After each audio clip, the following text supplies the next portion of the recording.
झारखंड को सोरेन परिवार ने लूट का अड्डा बना दिया है। इस सरकार ने वोट और नोट कमाने के लिए सारी हदें पार कर दी है। ये हम नहीं कह रहे हैं, ये कहना है विधायक दल के नेता बाबूलाल मरांडी का। बाबूलाल मरांडी ने राज्य सरकार पर भी कई गंभीर आरोप लगाए हैं। वहीं उनसे खास बातचीत की हमारे संपादक ब्रजेश राय ने।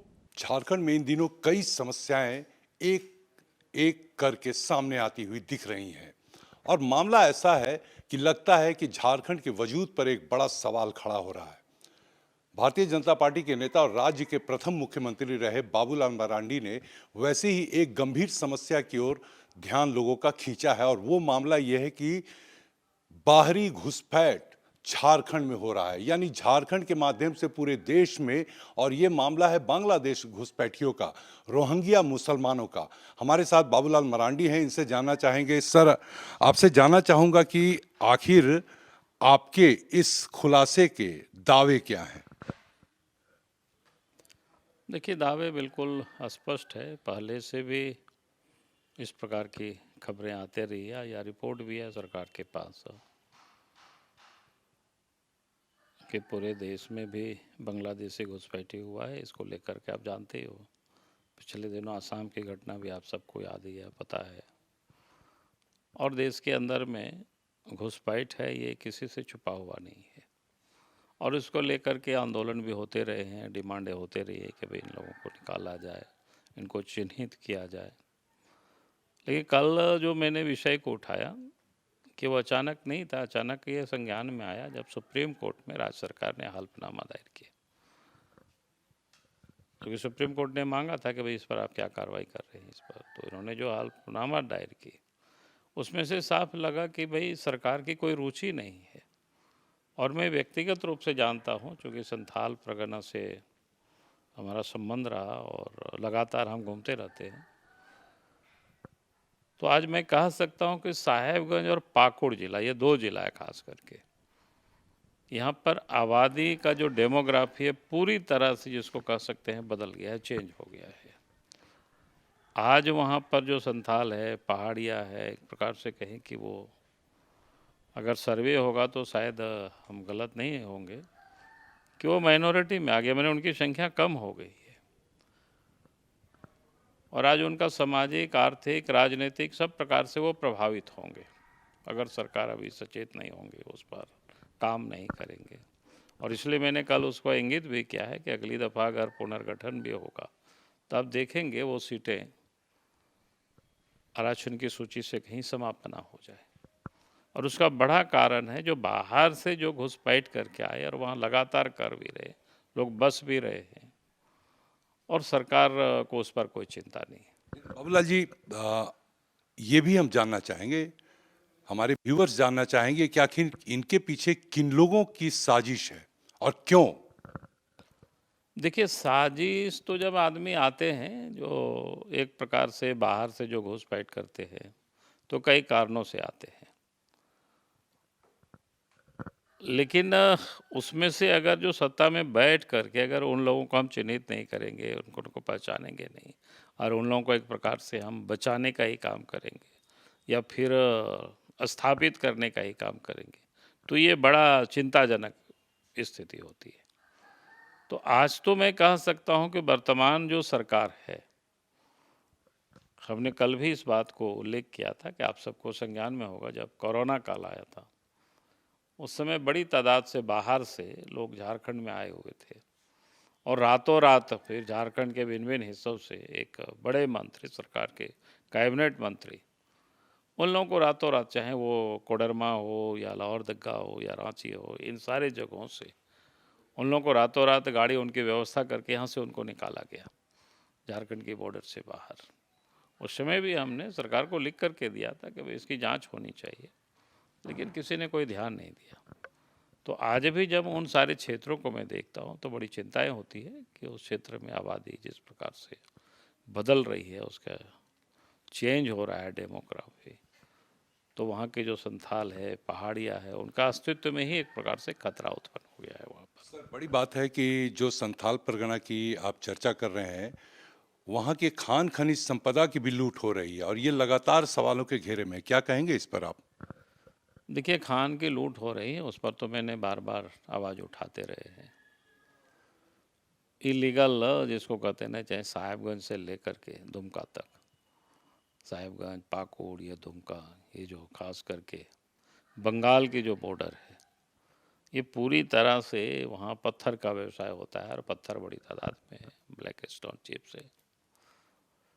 माने इलीगल खदान, इलीगल क्रेशर और धड़ल्ले से जिसको बोलते हैं, बाहर गया है। लगातार हम सब लोग आवाज़ उठाते रहे, लेकिन किसी को कोई चिंता नहीं है सरकार को, क्योंकि उस व्यापार में सत्ता में बैठे हुए लोग शामिल है, यानी उनके संरक्षण में सब कुछ बाहर जा रहा था। आए दिन सोशल मीडिया में या मीडिया में भी वायरल हुआ किस प्रकार से ट्रकों को पासिंग किया जाता था, वो सब कुछ वीडियो क्लिप आज भी होगा। आपने बड़ा सवाल खड़ा किया है कि सत्ता का संरक्षण प्राप्त है। बाबूलाल जी राज्य के मुख्यमंत्री रह चुके हैं, वो तमाम समीकरण को जानते हैं। जानना चाहेंगे हम कि आखिर वो सत्ता में बैठे कौन से लोग हैं और किस तरीके के धंधों में लिप्त हैं, कैसे चीज़ों को बढ़ावा दे रहे हैं। देखिए, आप तो स्पष्ट हो गया ना, पिछले दिनों आपने देखा होगा कि एक सचिव के ठिकानों पर छापा मारा और 19 करोड़ से अधिक क्या बोलते हैं केस मिला, और फिर जो अखबारों में आया 150 करोड़ से अधिक की प्रॉपर्टी का भी कागजात ईडी वालों ने जब्त किया। तो आप सोच सकते हो, अगर एक विभाग के एक सचिव के आवास से अगर इतनी प्राप्त हो सकता है, तो और भी लोगों के आवास में अगर छापा मारते हैं तो हम समझते हैं कि कितनी अरबों खरबों की प्रॉपर्टी मिल जाएगी। तो हमने कोई आरोप लगाया और हमने कहा कि कुछ भी नहीं प्राप्त हुआ, नहीं मिला, तो ऐसा नहीं है। आखिर इतना इतना केस अगर एक आदमी के ठिकाने से मिलता है पैसा, तो साफ इंगित करता है। आपने कई दफा सारे लोग उसमें से इन्वॉल्व है, उन सारे विभागों से जहाँ पर जो काम के विभाग है। तो अगर इन सारे विभागों की अफसरों के घरों पर ठिकाना पर जो छापा मारेंगे, तो मैं कह सकता हूँ कि कितनी रुपया पता चलेगा, और उन लोगों से भी पूछताछ होगी। तो मैंने हम और आप शायद इमेजिन नहीं कर पाएंगे उस समय। जाहिर सी बात है, आपका इशारा, बाबूलाल जी का इशारा ऐसी दिशा की ओर है कि अगर और भी कई अधिकारी के उनके आवास पे या उनके खातों पे छापे मारे जाएं तो बड़ा खुलासा होगा। लेकिन झारखंड में एक बड़ी समस्या और है सीएनटी एसपीटी एक्ट के उल्लंघन का। बाबूलाल जी बहुत करीब से देखते रहे, इनसे ही जानना चाहेंगे कि आखिर इस मामले में किस तरीके का खेल खेला जा रहा है। बाबूलाल जी, आपसे जानना चाहूँगा। देखिए, सीएनटी और एसपीटी एक्ट का उल्लंघन तो बहुत ही हुआ है, और हमने उस विषय में कई दफ़ा कहा भी है कि भाई इस पर सरकार को गंभीरता से विचार करना चाहिए और उसकी समाधान के रास्ता भी सरकार को निकालनी चाहिए। लेकिन आज तक मुझे समझ में नहीं आया, जो आज सत्ता में बैठे हुए हैं, चाहे वो अपोजिशन में रहते हैं, सिर्फ और सिर्फ वो राजनीति करते हैं, लेकिन उसके कोई समाधान वो निकालने के बारे में विचार ही नहीं करते हैं, या उसके सीएनटी एक्ट या एसपीटी एक्ट का उल्लंघन हुआ उस पर कोई कार्रवाई करे। और आश्चर्य जो तब होता है जब सत्ता में जो लोग बैठे रहते हैं, वो लोग भी, जो लोग उल्लंघन हो रहा है उसके विरोध करते हैं, और वो लोग खुद भी उल्लंघन करते हैं। तो इसको क्या माना जाए कि आदिवासियों की जमीन जो हमारे संवैधानिक प्रावधान के तहत है, उसे एक प्रकार से अलग तरीके से बेचने और खरीदने की साजिश चल रही है, और आपका इशारा एक खास सत्ताधारी दल के मुखिया पर भी है। हाँ, नहीं, इशारा नहीं, बिल्कुल साफ है भाई, हर कोई जानता है। मैंने कई दफ़ा कहा है, हमने कहा कि आपने देखा होगा कि भाई जेएमएम, झारखंड मुक्ति मोर्चा जो राजनीति करते हैं, शिबू सोरेन हो, हेमंत सोरेन हो, या और भी कोई लीडर हो, सारे लोग कहते हैं कि भाई सीएनटी एसपीटी एक्ट का उल्लंघन नहीं होना चाहिए। हम कहते हैं अच्छी बात है, लेकिन अगर आप देखेंगे जो लोग इस बात को कहते हैं वही लोग फिर उल्लंघन भी करते हैं। अब रांची से लेकर के अगर धनबाद तक हम समझते हैं इंडिविजुअल, अगर एक परिवार, शायद किसी भी परिवार के पास उतना ज़मीन नहीं होगा जितना शिबू सोरेन के परिवार के पास उतनी ज़मीन होगी। तो कहने का अर्थ है कि भाई आप अगर ये बोलते हैं कि उल्लंघन हो रहा है, तो पहले तो आप मत उल्लंघन करो ना, उसको ठीक करो। और दूसरे लोग उल्लंघन करता है, फिर उन लोगों को ठीक करो। तो शुरुआत तो अपने से होती है। और आप बोलते हैं कि उल्लंघन हो रहा है, लोग उल्लंघन कर रहा है, और आप खुद करते हैं, तो भाई उसका क्या प्रभाव पड़ेगा? कुछ प्रभाव नहीं पड़ेगा। इसलिए आपने देखा होगा कि पिछले कई दफ़ा कमेटी बनती है, कई दफ़ा इस पर कार्रवाई करेंगे, लेकिन कुछ होता नहीं है, वही ढाक के तीन पात। तो ये बिल्कुल बोलते कुछ हैं और करते कुछ हैं। भाई देखना भी चाहिए ना कि आप बोल रहे हैं, और शुरुआत तो अपने से करनी चाहिए। ये बिल्कुल सही बात है, शुरुआत खुद से होनी चाहिए।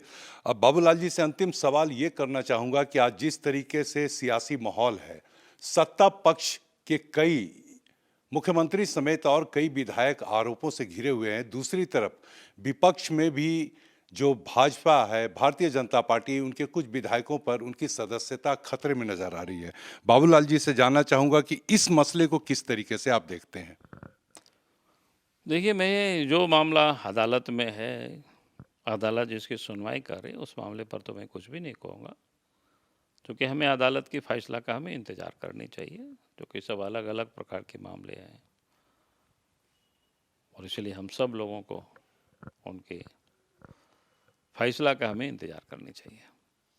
चलिए, बहुत बहुत धन्यवाद राज्य के प्रथम मुख्यमंत्री बाबूलाल मरांडी जी का।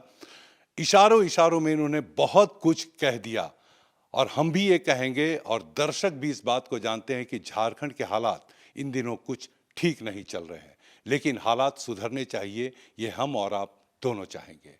कैमरा पर्सन राजेश के साथ ब्रजेश राय, समाचार प्लस रांची।